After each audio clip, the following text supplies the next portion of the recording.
Hello children, welcome to असा education. आज हम कर रहे हैं chapter environment and sustainable development, economics book grade 11 से। After studying this chapter the learners will, again इस चैप्टर को समझने के बाद आप क्या सीखेंगे? Understand the concept of environment. जो हमारा वातावरण है, एनवायरनमेंट है, इसका एक कॉन्सेप्ट के बारे में आप जानेंगे। Analyse the causes and effects of environmental degradation and resource depletion.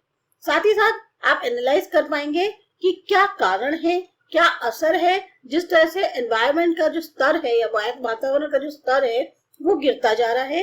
साथ ही साथ जो हमारे संसाधन उपलब्ध हैं उनमें जो कमी आ रही है। Understand the nature of environmental challenges facing India. किस तरीके के एनवायरनमेंट से रिलेटेड चैलेंजेस जो है इंडिया फेस कर रही है उनको जानेंगे, समझेंगे। Relate environmental issues to the larger extent of sustainable development. साथ ही साथ जो एनवायरमेंट से रिलेटेड मुद्दे हैं जो कि काफी हद तक जो हमारा एक सर्टेन लेवल का सस्टेनेबल डेवलपमेंट है, एक जिसपे हम मेंटेन कर पा रहे हैं, उसके संदर्भ में जो है उसको रिलेट करने की कोशिश करेंगे। तो अपना चैप्टर शुरू करते हैं। Introduction. In the earlier chapters we have discussed the main economic issues faced by the Indian economy. अभी तक के हमारे जो भी पहले चैप्टर्स थे उनमें हमने क्या किया, जो सबसे ज्यादा मुख्य आर्थिक मुद्दे थे और जो इंडियन इकोनॉमी को फेस करने को पड़ रहे हैं उनके बारे में डिस्कस किया। The economic development that we have achieved so far has come to a very heavy price. जो भी आर्थिक विकास हुआ है, जब जो अभी तक हमने हासिल किया है, वो काफी उसकी भारी कीमत चुकानी पड़ी है। At the cost of environmental quality, यानी कि वातावरण का जो हमारे यहाँ का क्वालिटी है उसकी एक तरह से उसकी कीमत हमने चुकाई, तब जाके हम आर्थिक उस विकास तक पहुंच पाए हैं। As we step into an era of globalization that promises higher economic growth, we have to bear in mind the adverse consequences of the past development path on our environment and consciously choose a path of sustainable development. जब हम globalisation जो है उसके era में, उसके युग में कदम रख रहे हैं जिसमें इकोनॉमिक ग्रोथ जो है बहुत ज्यादा है, यानी कि वो प्रॉमिस करता है कि हाँ अगर तुम ग्लोबलाइजेशन में एंटर करोगे तो तुम्हारे को इकोनॉमिक ग्रोथ बहुत ज्यादा होगी। तो हमें एक चीज और ध्यान में रखनी है कि इसका जो पहले का डेवलपमेंट का रास्ता था हमारे अपने एनवायरनमेंट को लेकर, यानी हम अपने एनवायरनमेंट को माइंड में रखते हुए जो डेवलपमेंट की राह पर थे उसका बहुत ही उल्टा असर पड़ेगा, बुरा असर पड़ेगा। और साथ ही साथ हमें सही तौर पे सोच समझ के चूज करना होगा एक ऐसा रास्ता जिसमें हम एक सर्टेन लेवल पे अपने आप को डेवलपमेंट को मेंटेन कर पाए। To understand the unsustainable path of development that we have taken and the challenges of sustainable development, we have to first understand the significance and contribution of environment to economic development.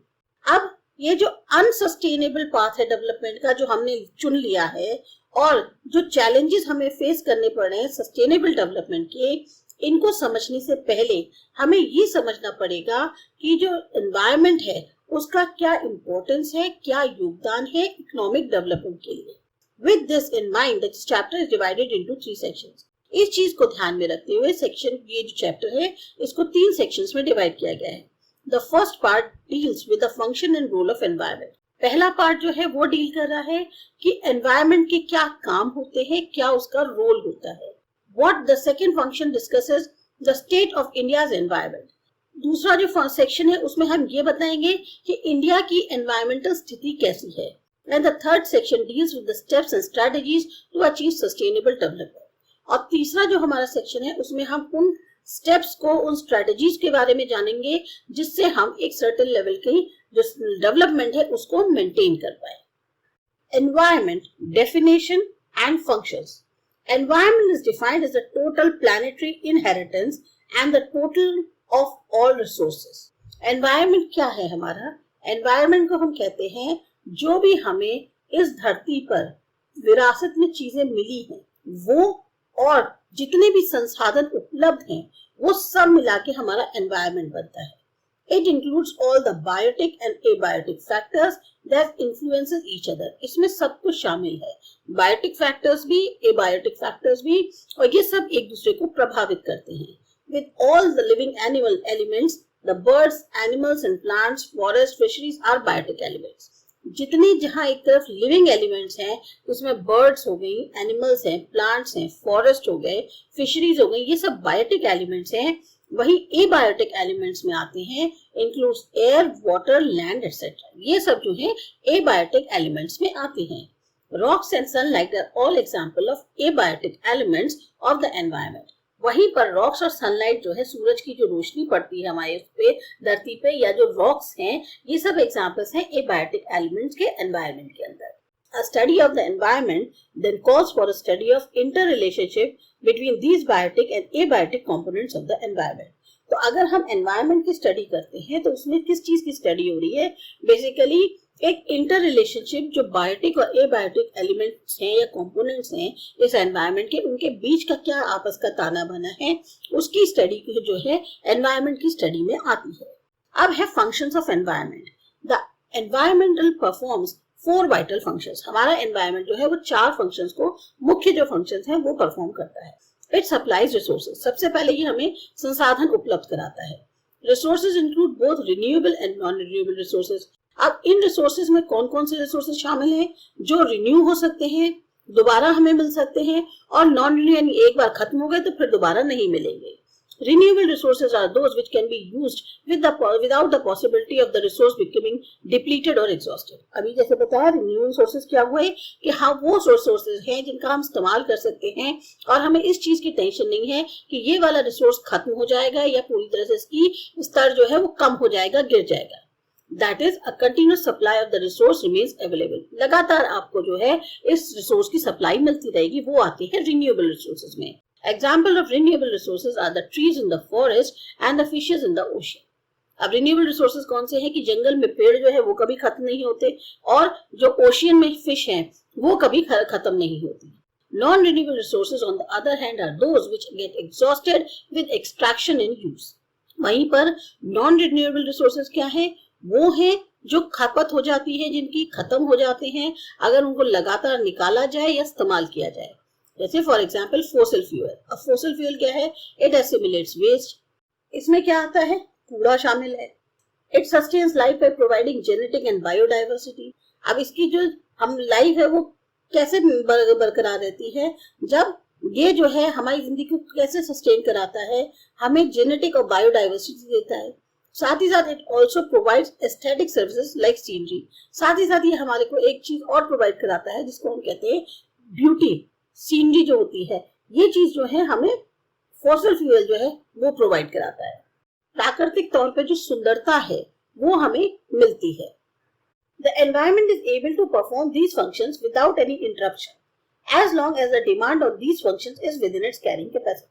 Environment जो है अपने इन functions को बिना किसी दखलंदाजी के बहुत अच्छे से तब तक पूरा कर सकता है, सही परफॉर्म कर सकता है जब तक डिमांड जो है इन फंक्शंस पे वो उसकी लिमिट के अंदर आए। यानी कि जितना वो झेल सकता है उतनी उसकी डिमांड की अगर लिमिट हो तो ये जो है अच्छे से परफॉर्म करेगा अपने फंक्शंस को।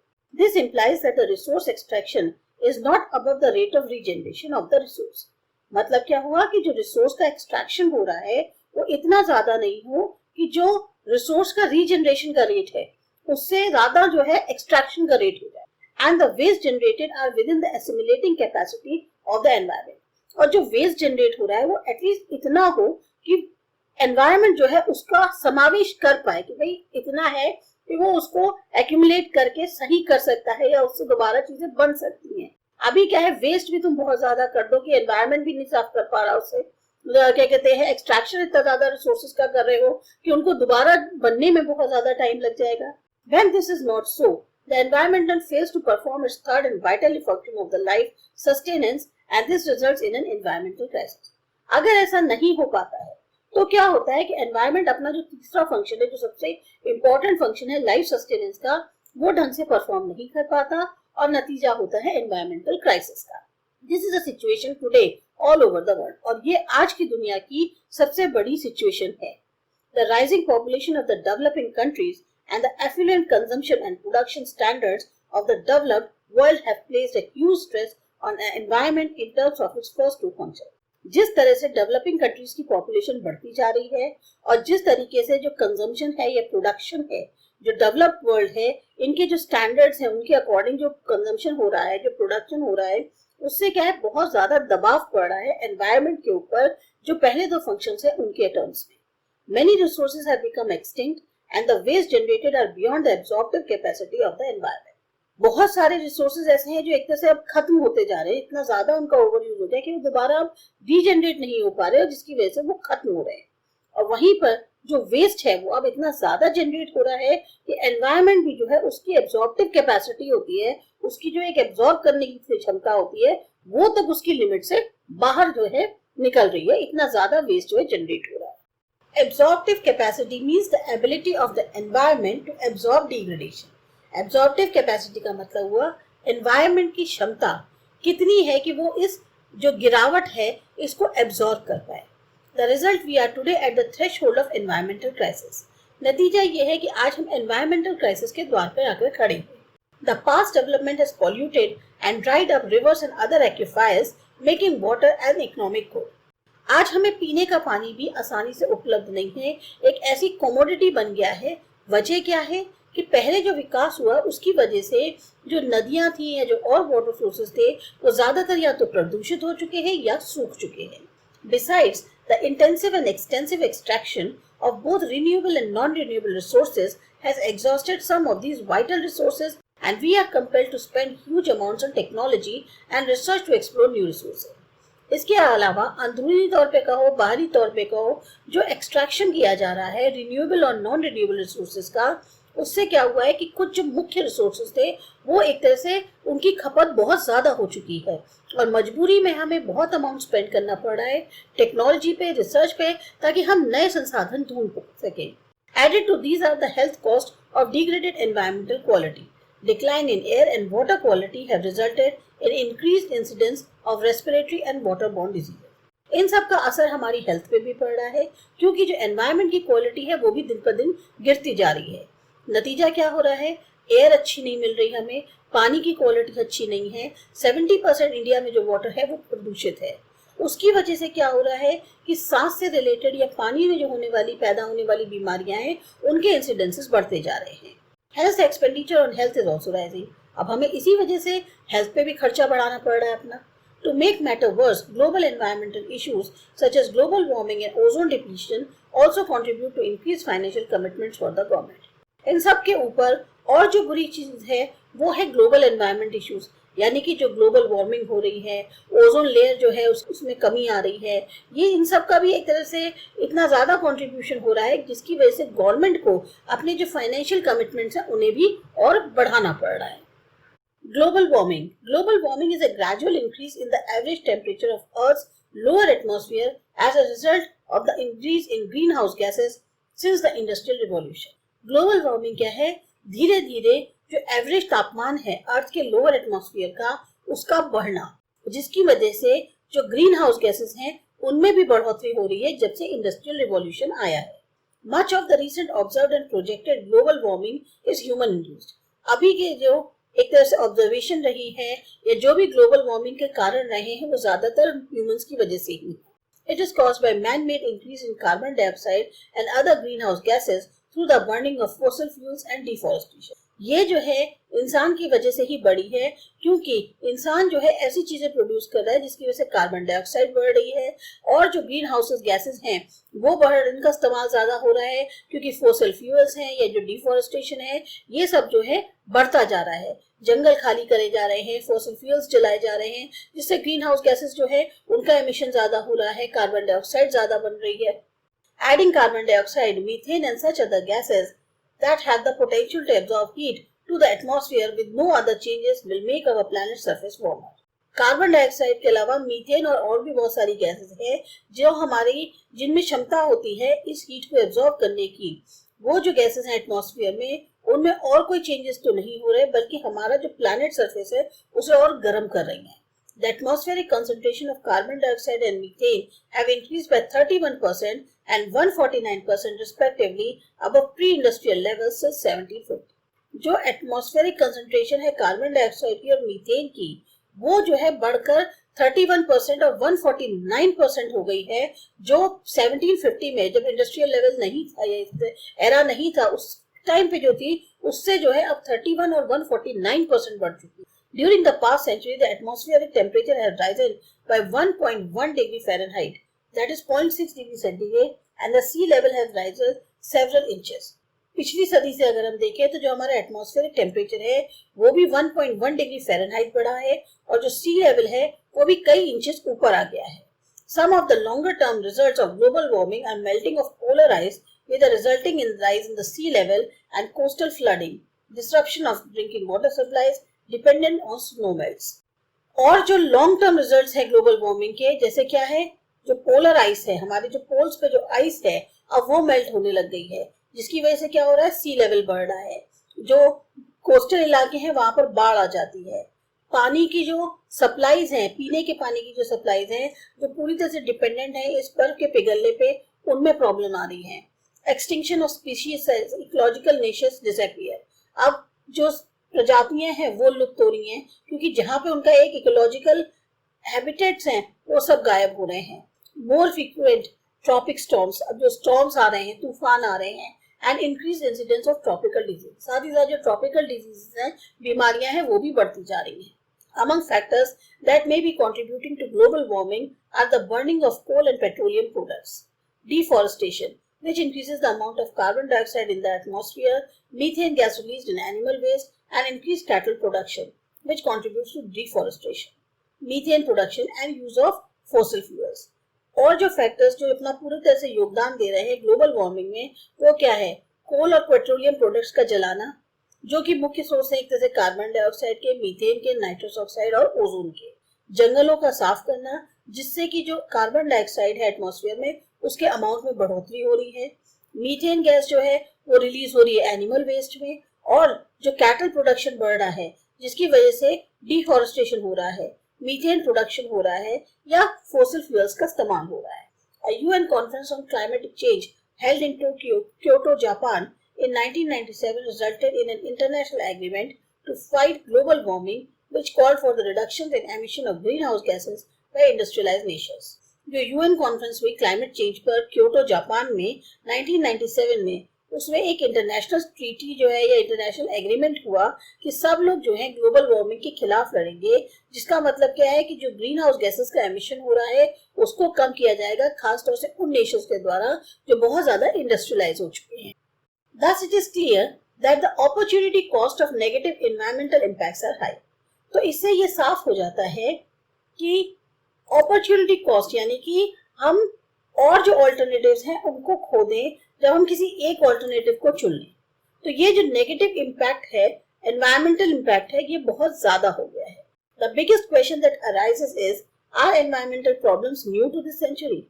सबसे बड़ा सवाल जो है वो ये है कि ये जो एनवायरमेंट संबंधित प्रॉब्लम्स हैं क्या ये सदी के लिए नई हैं? If so why? अगर है तो क्यों? The answer to this question requires some elaboration. अब इस आंसर को बताने के लिए थोड़ा सा और इसको एलैबोरेट करना पड़ेगा, थोड़ा और डिटेल में जाते हैं. In early days when civilization just began, or before this phenomenal increase in population and before countries took to industrialization, the demand for environmental resources and services was much less than their supply. पहले जमाने में जब civilisation की शुरुआत ही हुई थी, या जब से ये जो पॉपुलेशन बढ़नी शुरू हुई है, या जब से इन कंट्रीज ने इंडस्ट्रियलाइजेशन को ज्यादा जोर देना शुरू किया है, उससे पहले क्या था, जो एनवायरमेंटल रिसोर्सेज की डिमांड थी या सर्विसेज की जो डिमांड थी वो बहुत कम थी उनके सप्लाई के मुकाबले. This meant that the pollution was within absorptive capacity of the environment and the rate of resource extraction was less than the rate of regeneration of these resources. मतलब क्या हुआ कि जो पॉल्यूशन था वो उस स्तर तक था कि एनवायरमेंट उसको जो है एब्जॉर्ब करने की कैपेसिटी रखता था, या जितने रिसोर्सेज का एक्सट्रैक्शन किया जाता था वो काफी कम था उस रेट के मुकाबले जितने रेट में ये रिसोर्सेज जो है दोबारा से तैयार हो जाते थे. Hence environmental problem did not arise. तो इसी वजह से तब एनवायरमेंट से रिलेटेड कोई प्रॉब्लम नहीं खड़ी हुई. But with population explosion and with the advent of industrial revolution to meet the growing needs of the expanding population, things changed.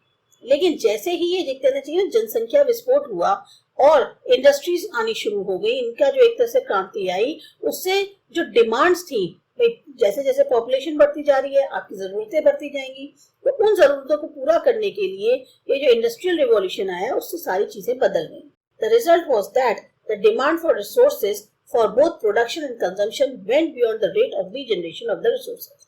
नतीजा क्या हुआ कि इन रिसोर्सेज के लिए जो डिमांड थी, चाहे उत्पादन के लिए का हो चाहे इस्तेमाल के लिए का हो, वो जो रिसोर्सेज के रीजनरेशन का रेट था उससे आगे निकल गई।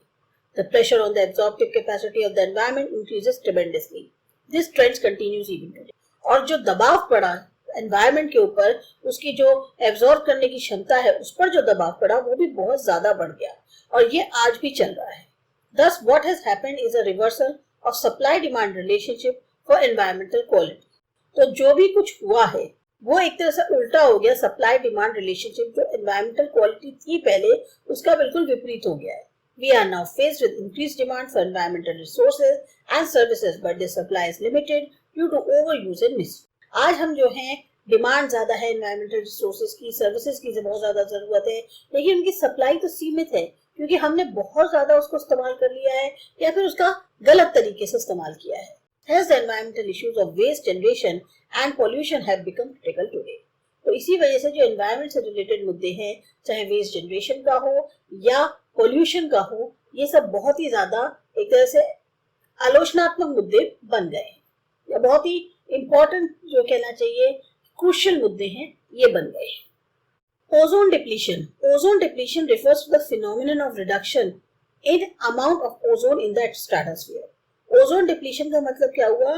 वो प्रक्रिया जिससे जो अमाउंट है ओजोन का उसमें कमी आ रही है स्ट्रेटोस्फीयर के अंदर।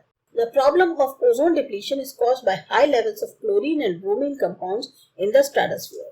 समस्या जो ओजोन डिप्लीशन की खड़ी हुई है वो क्यों हो रही है? क्योंकि जो क्लोरीन और ब्रोमीन कंपाउंड्स हैं इनकी बहुत ज्यादा मात्रा बढ़ गई है स्ट्रेटोस्फीयर में।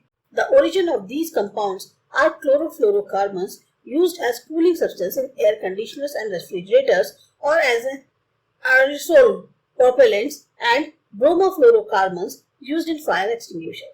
ये जो ओरिजिन है इन कंपाउंड्स का वो है कौन? क्लोरोफ्लोरोकार्बन्स, जिनका इस्तेमाल किया जाता है कूलिंग सब्सटेंस के तौर पे एसीज में या रेफ्रिजरेटर्स में, या फिर एरोसोल प्रोपेलेंट्स जो हैं या ब्रोमोफ्लोरोकार्बन्स जो हैं जो फायर एक्सटिंग्विशर में इस्तेमाल होते हैं। As a result of the depletion of the ozone layer, more ultraviolet radiations come to Earth and cause damage to the living organism. जितना ज्यादा ओजोन लेयर में कमी आ रही है उसकी वजह से जो अल्ट्रावायलेट रेड्स हैं वो सीधी धरती पर पहुंच रही हैं और उससे जो है लिविंग ऑर्गेनिज्म को खतरा हो रहा है। Ultraviolet rays seems responsible for skin cancer in humans, और ये जो अल्ट्रावायलेट रेडिएशंस होते हैं उसकी वजह से ज्यादातर ह्यूमंस में स्किन कैंसर होता है। It also lowers production of phytoplankton and दस अफेक्ट्स एक्वेटिक ऑर्गेनिज्म। ये क्या करता है? जो फाइटोप्लैंक्टन है उसका उत्पादन भी कम कर देता है और इसकी वजह से जो एक्वेटिक ऑर्गेनिज्म है उनको भी नुकसान होता है, पानी से संबंधित जो होते हैं। It can also influence the growth of टर्शियल plants. जो टर्शियल प्लांट्स होते हैं उनकी ग्रोथ में भी ये प्रभाव को डालता है। A reduction of approximately 5% in the ozone layer was detected from 1979 to 1990। 5% की ओजोन लेयर में कमी आई थी। ये जो है तब बताया गया था 79 से लेकर 90 तक के बीच में। Since the ozone layer prevents most harmful wavelengths of ultraviolet light from passing through the Earth's atmosphere, observed and projected decreases in ozone have generated worldwide concern. Ozone layer जो है वो रोकती है जो भी हार्मफुल वेवलेंथ्स हैं ultraviolet light की, जो हमारी जो अर्थ के एटमॉस्फेयर में अंदर एंटर करें या उससे पास हो, उनको रोकता है। लेकिन देखा क्या जा रहा है कि इसकी वजह से जो ओजोन डिक्रीज हो रहा है या जो ओजोन लेयर में कमी आ रही है, ये एक तरह से पूरी दुनिया के लिए एक बहुत बड़ा चिंता का विषय बन गया है। This led to the adoption of the Montreal Protocol banning the use of chlorofluorocarbons compounds as well as other ozone depleting chemicals such as carbon tetrachloride, trichloroethane, also known as methyl chloroform, and bromine compounds known as halogens. इसकी वजह से एक Montreal protocol कर बनाया गया जिसमें ban कर दिया गया क्लोरोफ्लोरोकार्बन्स के इस्तेमाल का, जो कंपाउंड्स है उनसे रिलेटेड, साथ ही साथ जिसकी वजह से जो केमिकल्स जिसकी वजह से ओजोन की लेयर में कमी आ रही है, जैसे कार्बन टेट्राक्लोराइड है, ट्राइक्लोरोइथेन है जिसको मिथाइल क्लोरोफॉर्म भी कहते हैं, या जो ब्रोमीन कंपाउंड्स है जिनको हम हैलेंस कहते हैं, उन सबको जो है बैन कर दिया गया है उनके इस्तेमाल को। अब इसके बाद आपका अगला टॉपिक है स्टेट ऑफ इंडियाज एनवायरनमेंट। ये करते हैं अगले वीडियो में।